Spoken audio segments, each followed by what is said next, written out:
Estás escuchando Verdad al MIC. Esta es nuestra cuarta temporada. Confesando la fe. Pregunta a pregunta, vamos a ir viendo si realmente esta es nuestra fe. Quédate con nosotros.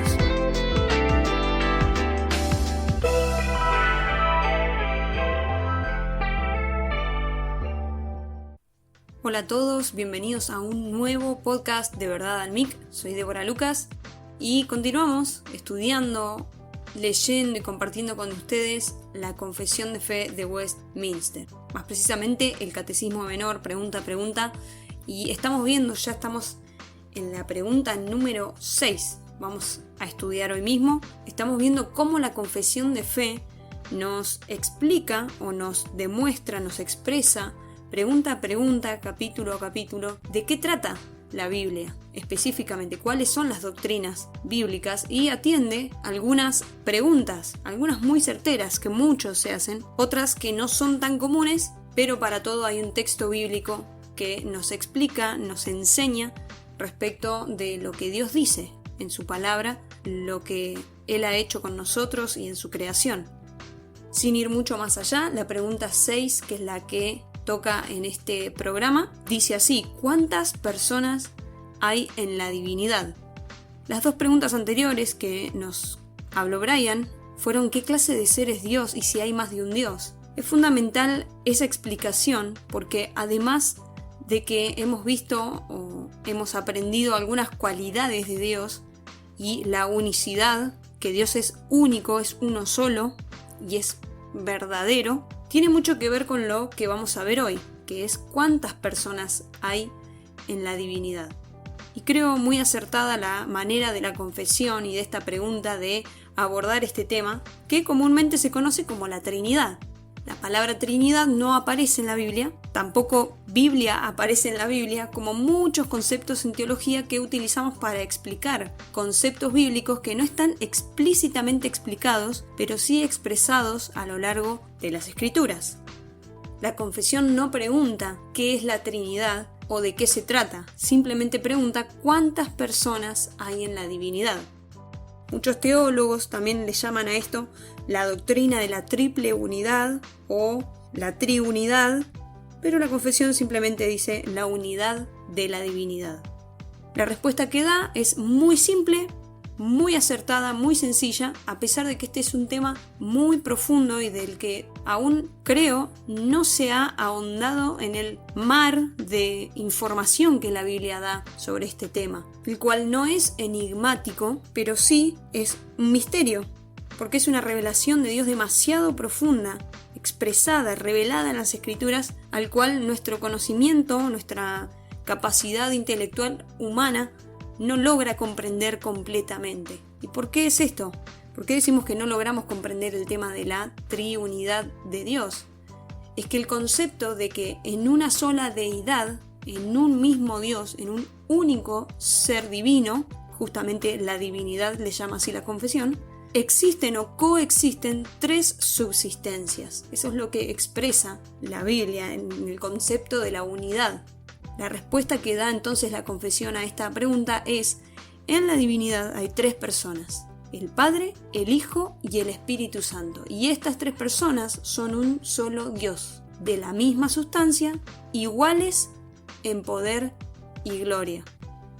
Un solo Dios, de la misma sustancia, coexisten entonces estas tres subsistencias, que son iguales en poder y gloria. La respuesta que nos da entonces, decía, es muy simple y muy acertada. Muchísimo contenido al que se ha llegado luego de muchos concilios, 5 precisamente, y ustedes saben, como les hemos contado en el inicio, cómo se formó esta confesión de fe, cuántas reuniones y asambleas se hicieron para llegar a este conocimiento. Sin embargo, se ha seguido desarrollando el concepto de Trinidad, se ha ido profundizando cada vez más para ahondar, como les decía, en este mar de conocimiento, de información que la Biblia da respecto de Dios. La fe cristiana es una fe trinitaria. Esto es importante saberlo, porque nosotros no confiamos en un Dios que está partido o en tres dioses, o que Dios a veces es Dios Padre, Dios a veces es Dios Hijo, Dios a veces es Dios Espíritu Santo. Eso no existe. Esos conceptos se han catalogado como herejías porque no es eso exactamente lo que la Biblia dice. Sin embargo, lo que la Biblia dice es un poco complicado o difícil de comprender, al punto que de este tema hay cientos de libros y estudios, incluso teólogos y estudiosos que se dedican a este tema, el de la triunidad o Trinidad o la unidad de la divinidad. Como les decía antes, también el concepto de la Trinidad en sí misma, así y con ese nombre, no aparece en la Biblia, no aparece explícitamente, pero sí es un principio que a lo largo de las Escrituras encontramos. Como por ejemplo en Mateo capítulo 3 versículos 16 y 17 vemos cómo este Dios Trino aparecen en un mismo lugar, en un mismo momento. Dice así Mateo capítulo 3 versículos 16 y 17. Y Jesús, después que fue bautizado, subió luego del agua, y he aquí los cielos le fueron abiertos, y vio al Espíritu de Dios que descendía como paloma y venía sobre él. Y hubo una voz de los cielos que decía: Este es mi Hijo amado, en quien tengo complacencia. Vemos entonces las tres personas, el Hijo, el Espíritu y Dios, en un mismo lugar, en sus tres subsistencias, diferenciadas y marcadas como la Biblia las demuestra, pero no distanciadas entre sí. Cuando decíamos que la fe cristiana es trinitaria, nos referimos a que la obra de Dios no se divide o no se le adjudica a una sola persona de la Trinidad o simplemente a Dios el Padre, sino que Dios Padre, Dios Hijo y Dios Espíritu Santo son activos en la salvación de una persona. ¿De qué forma? Bueno, en Tito capítulo 3 vemos cómo nos describe esta obra de salvación que ocurre en una persona cuando cree en Jesucristo, cuando se arrepiente. Dice así Tito capítulo 3, versículos 4 al 6. Pero cuando se manifestó la bondad de Dios, nuestro Salvador, ahí está la deidad de Cristo, y su amor para con los hombres, nos salvó no por obras de justicia que nosotros hubiéramos hecho, sino por su misericordia, por el lavamiento de la regeneración y por la renovación en el Espíritu Santo. Ahí aparece la obra del Espíritu Santo también, el cual derramó en nosotros abundantemente por Jesucristo, nuestro Salvador. La obra de la salvación, entonces, tiene que ver con la iniciativa de Dios, la obra de Jesucristo y la obra del Espíritu Santo, aplicando la obra de Dios a las personas. Es importante que entendamos que decimos que Dios es uno y único, es un solo ser, una sola deidad, pero es tres personas también. Hay tres personas, tres subsistencias en Él. Cuando decimos eso no estamos diciendo que no hay diferencias entre el Espíritu Santo, entre Jesús y entre Dios. Cada uno es diferente en subsistencia dentro del mismo ser. Tampoco decimos que Dios se expresa de distintas maneras. Como decíamos hoy, no es que Dios a veces se expresa como el Espíritu Santo, a veces se expresa como Jesús o a veces como Dios el Padre. Es uno solo y no está dividido. No son tampoco tres deidades, sino tres personas. Cuando decimos tres personas, no decimos tres esencias distintas, sino tres subsistencias. Una subsistencia es una diferencia real, o sea, constituye una diferencia real en la deidad, pero no esencial. Esto es importante entenderlo porque de otra manera vamos a creer que cada uno es distinto y separado de sí mismo. Cada uno tiene un rol que cumplir, una obra, algo que hacer y no hace más que eso. No es de esta manera, sino que Dios el Padre tiene un propósito, Dios el Hijo es el Verbo encarnado, es la palabra de Dios encarnada, el que ejecuta la obra, que ejecuta la creación, y el Espíritu, nos dice Jesús, ahora vamos a leer un pasaje que dice esto, es el que hace todo lo que oye del Padre, todo lo que oye del Hijo, eso es lo que el Espíritu hace. Es importante que sepamos también que todas las personas de la deidad comparten todos los atributos divinos. La respuesta de la confesión nos decía que eran iguales en poder y gloria. Sin embargo, también entendemos que hay una diferencia en la función que desarrolla cada miembro de la Trinidad. Y acá es cuando podemos empezar a pensar o caer en una confusión de que el rol de cada una de las personas de la Trinidad los hace separados. Sin embargo, lo que queremos decir es que cada uno opera de distinta forma. En Juan capítulo 7 versículos 28 y 29 leemos las siguientes palabras de Jesús respecto de quién procede. Dice así: mientras Jesús enseñaba en el templo, exclamó: «Es cierto, ustedes me conocen y saben de dónde provengo, pero no estoy aquí por mi propia cuenta. El que me envió es veraz y ustedes no lo conocen, pero yo sí lo conozco porque provengo de él y él me envió a ustedes». Es interesante dos puntos en este versículo o en esta expresión de Jesús. Nadie conoce a Dios, nadie le vio a Dios, estas son palabras de Jesús, sino que conocemos a Cristo, a su Hijo, a quien Dios envió para que conozcamos al Padre. Quien nos mostró al Padre es Jesucristo mismo. Si Jesús fuera un simple hombre, diferenciado, dividido, apartado de la Trinidad, y simplemente cumplió con ciertas reglas, cumplió con la ley, cumplió con la procedencia de todo lo que el Mesías debería haber sido, entonces él no habría sido enviado de Dios. Fue un hombre cualquiera que pudo cumplir con algo más. Sin embargo, sabemos, conocemos que para la obra redentora y para que un hombre perfecto, sin mancha, sin pecado, pudiera cumplir perfectamente con la ley de Dios, no podía ser un ser humano simplemente nacido de cualquier persona. Tenía que ser Dios mismo. Entonces acá en estos versículos vemos cómo la deidad de Jesús proviene o procede del Padre, que es Dios Padre. En Juan capítulo 16, versículo 13 al 15 leemos las siguientes palabras de Jesús respecto de el rol del Espíritu Santo. Dice así: «Cuando venga el Espíritu de verdad, Él los guiará a toda la verdad. Él no hablará por su propia cuenta, sino que les dirá todo lo que ha oído y les contará lo que sucederá en el futuro. Me glorificará porque les contará todo lo que reciba de mí. Todo lo que pertenece al Padre es mío. Por eso dije, el Espíritu les dirá todo lo que reciba de mí». Vemos cómo ahí la obra no es individual de cada uno, sino que es del mismo Dios, de la misma deidad, cada uno en su rol, cumpliendo lo que Dios mismo envía a Jesucristo a hacer y al Espíritu a decir. Los tres son Dios.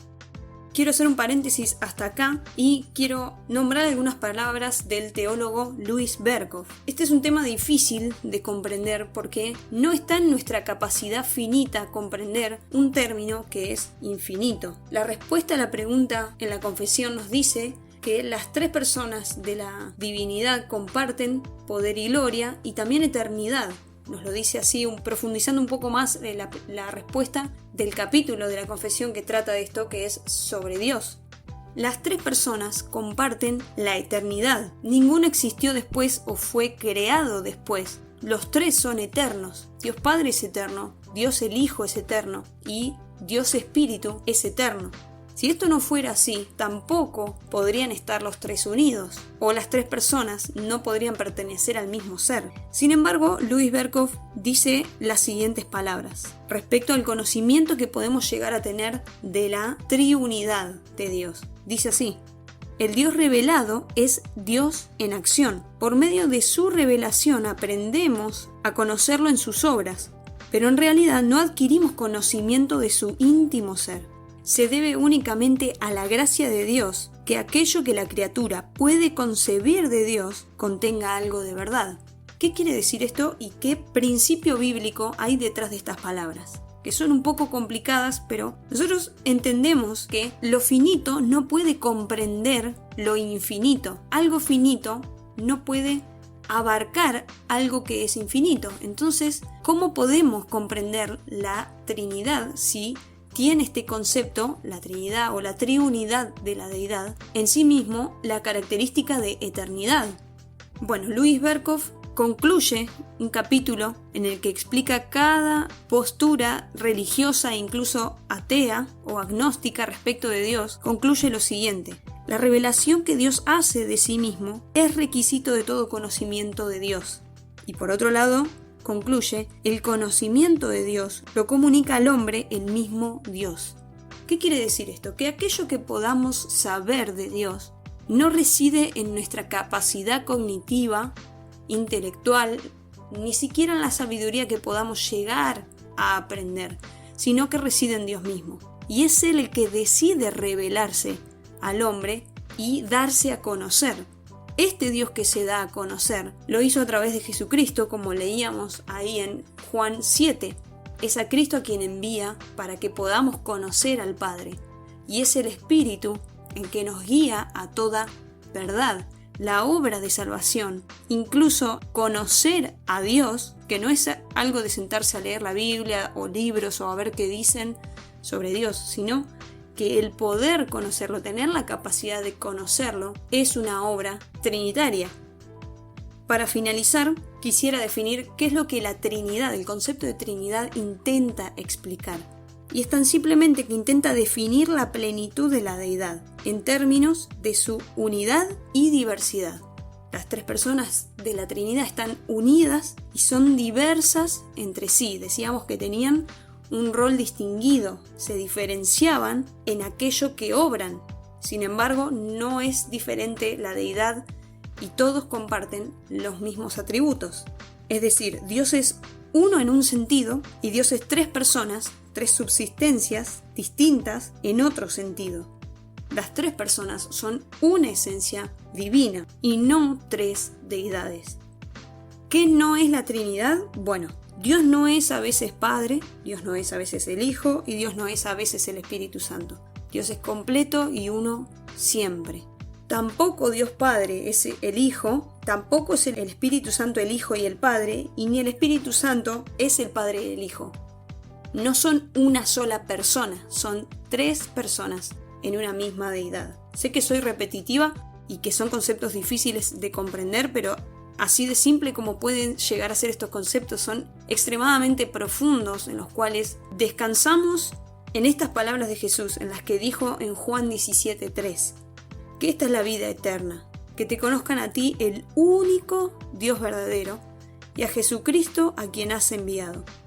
Vemos que aparecen dos personas de la Trinidad, pero ¿dónde está la obra de la tercera en esas palabras de Jesús? Bueno, en que sabemos que es el Espíritu el que nos va a guiar a toda verdad y a todo conocimiento de Dios. Si estos fueran conceptos muy profundos, muy difíciles de entender, incluso muy difíciles, lo reconozco, de explicar, descansamos en que en esto consiste nuestra relación con nuestro Señor, con nuestro Dios, y que lo vamos a conocer por la eternidad.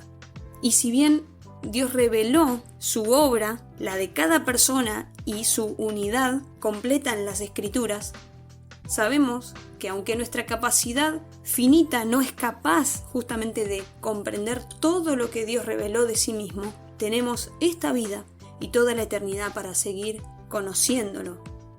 Algunos pasajes más para finalizar que hablan de las características y de la unidad del Padre, el Hijo y el Espíritu Santo son, por ejemplo, Juan capítulo 1, versículo 1, dice: en el principio era el Verbo y el Verbo era con Dios y el Verbo era Dios.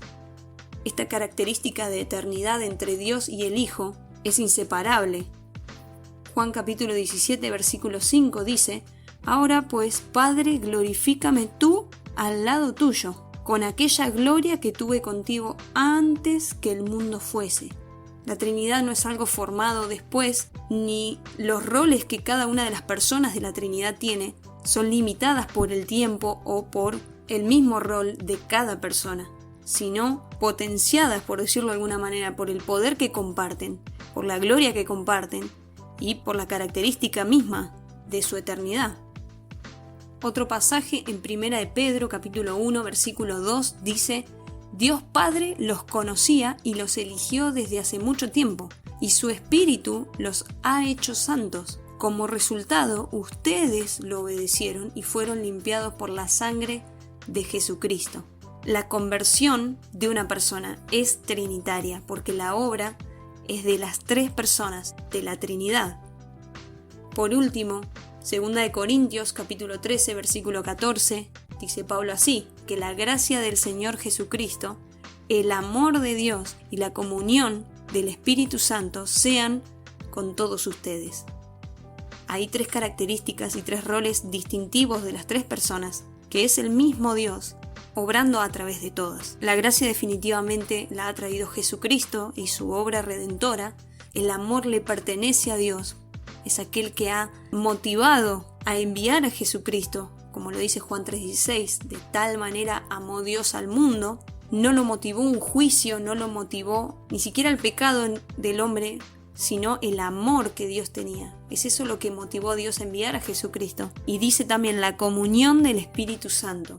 Es el Espíritu, como decía Jesús, quien trae las palabras de verdad, las que Jesucristo ha dicho, las que ha oído del Padre, que traen la comunión entre todos nosotros.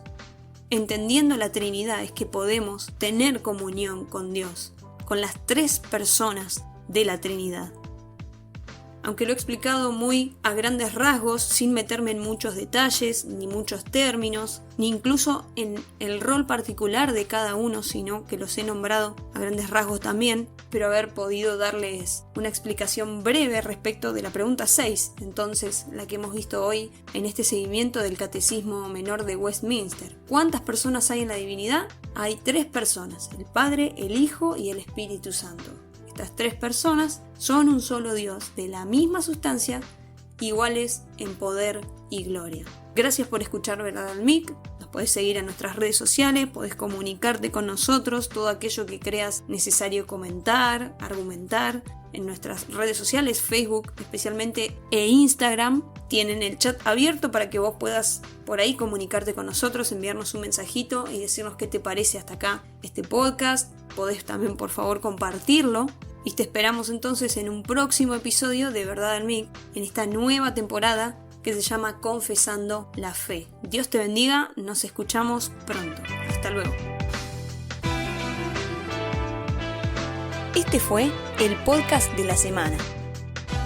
Espéranos cada lunes para escuchar un nuevo programa sobre esta nueva temporada, Confesando la Fe. Gracias por escuchar Verdad al MIC.